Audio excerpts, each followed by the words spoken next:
Maior e mais potente locomotiva a vapor não articulada que rodou nas linhas da Companhia Paulista, as Henschel jiboias marcaram o imaginário popular e dos ferroviários nas décadas de 1940 e 1950.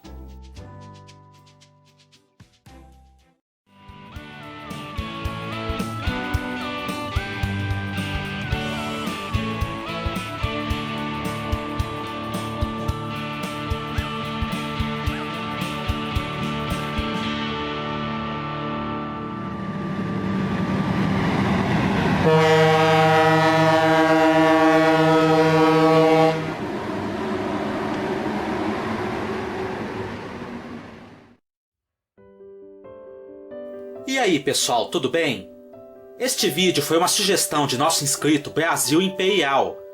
Se você tem sugestões para futuros Ferro Histórias, deixem aqui nos comentários.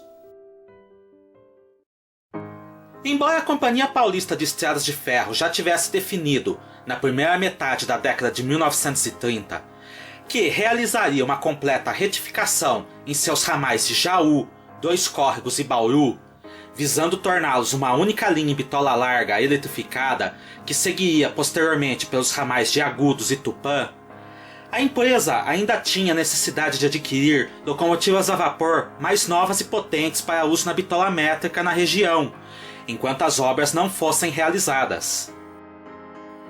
Naquele momento, as maiores locomotivas disponíveis da frota eram duas articuladas Mallets 2882 de 1913, construídas pela Alcoa e pela Baldwin, mas já consideradas obsoletas naquele momento, além de muito dispendiosas para os tipos de serviços realizados.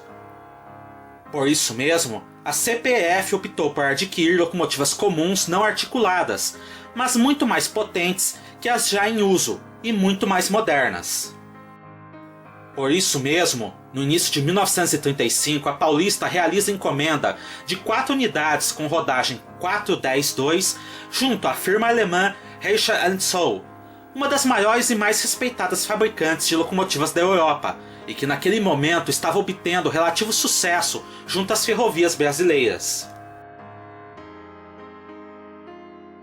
As duas primeiras unidades, numeradas como 791 e 792, foram entregues naquele mesmo ano, tendo sido colocadas em tráfego no ramal de Bauru em 11 e 20 de setembro, respectivamente. Em junho de 1936 são entregues as unidades 793 e 794, que tinham o diferencial de poderem ser adaptadas futuramente para a bitola larga, através da mudança da posição das caixas de fumaça, braçagens e outros equipamentos. Quando colocadas em tráfego, indiscutivelmente as 410-2 eram as mais potentes locomotivas não articuladas da CPF, podendo fazer sozinhas trens carregados com até 30 ou 40 vagões. Como nem mesmo as velhas Mallets tinham essa capacidade, rapidamente os ferroviários apelidaram as novas locomotivas como jiboias, em alusão ao longo comprimento dos trens que pareciam serpentear pelas curvas como uma cobra. A entrada em operação das jiboias também marcou o início do fim da carreira das Mallets, que foram rapidamente alocadas para trens regionais entre Garça e Tupã. Apesar de serem locomotivas muito boas e aparentemente terem cumprido todos os requisitos solicitados pela Companhia Paulista, não foram encomendadas novas unidades para a Henschel, tanto devido às questões políticas que culminariam com a Segunda Guerra Mundial, quanto pelo fato dessas locomotivas serem apenas um paliativo até a eletrificação da nova linha entre Tirapina e Bauru. Com a inauguração das obras neste trecho em 1946 e a decisão de se prolongar a ampliação da bitola para Marília, o que seria realizado no decorrer da década de 1950, a CPF imediatamente decidiu deixar as jiboias 791, 792 e 794 alocadas no depósito de Marília, ainda em bitola métrica, e iniciar os trabalhos para rebitolar a unidade 793 para que a mesma pudesse atuar respectivamente no trecho entre Rincão e Colômbia.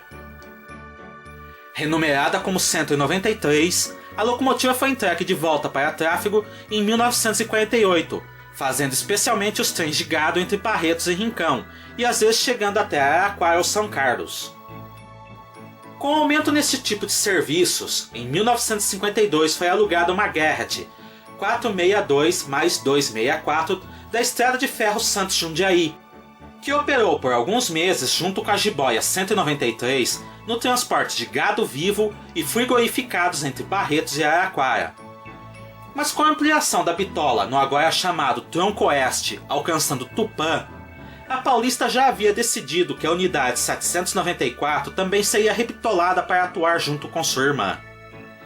Reformada em 1954, foi entregue de volta ao tráfego no ano seguinte, já com o número 194 e também atuando no serviço de cargas perecíveis.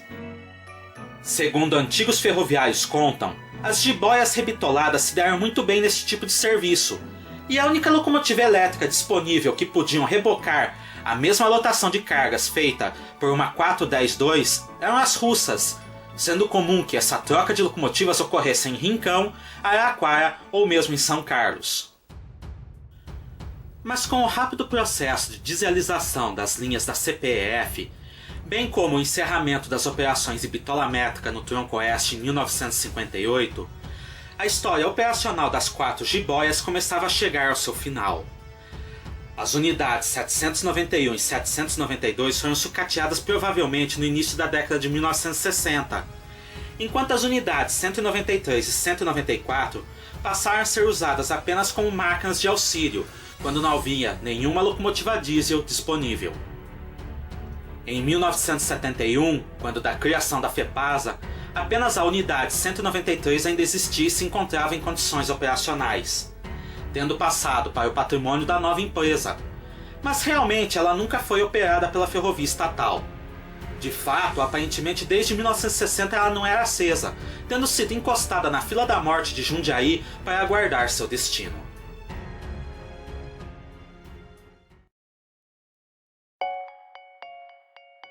Especificações. As locomotivas 410-2 jiboias tinham as seguintes características básicas.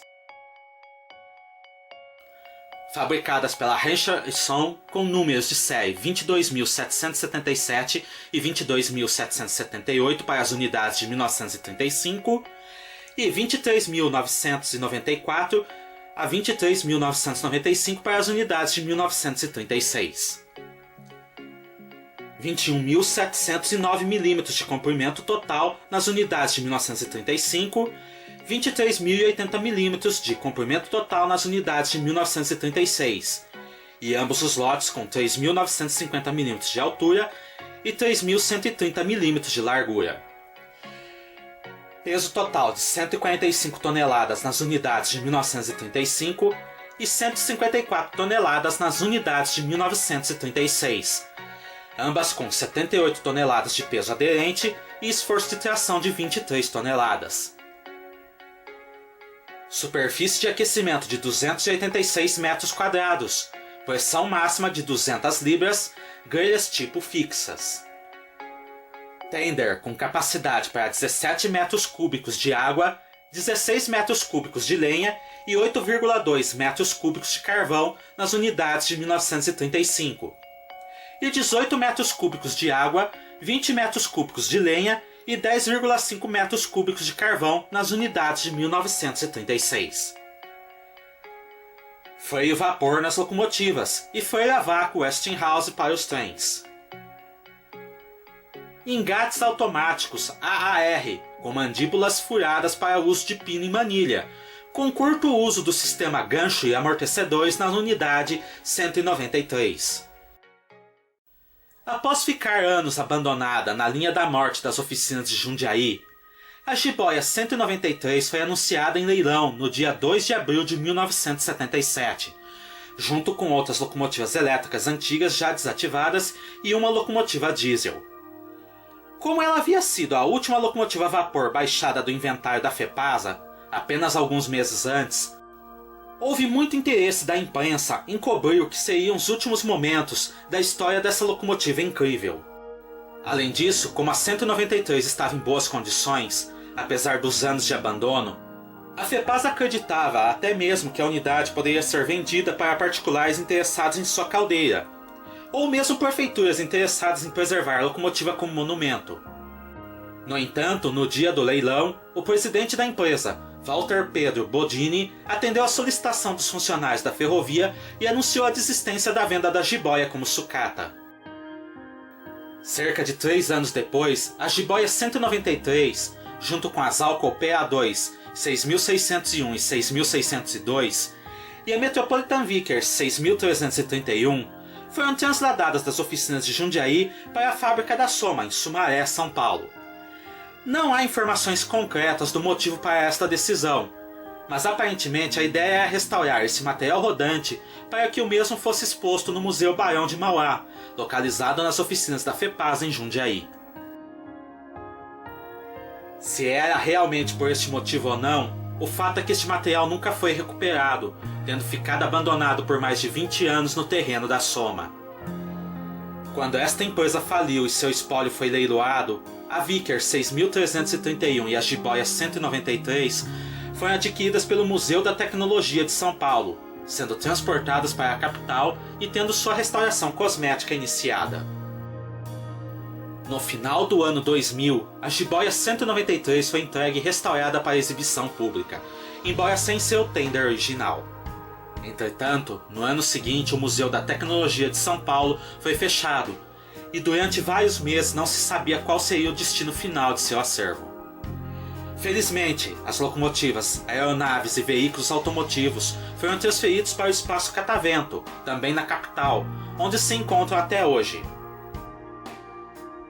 Embora preservada a céu aberto, sem vários de seus componentes e sem a chance de voltar a rodar devido ao custo proibitivo de uma restauração operacional, a jiboia 193 sobreviveu, mesmo diante de todas as adversidades, e se encontra até hoje entre nós como a representante daquelas que foram as maiores e mais potentes locomotivas a vapor não articuladas a operarem na Companhia Paulista.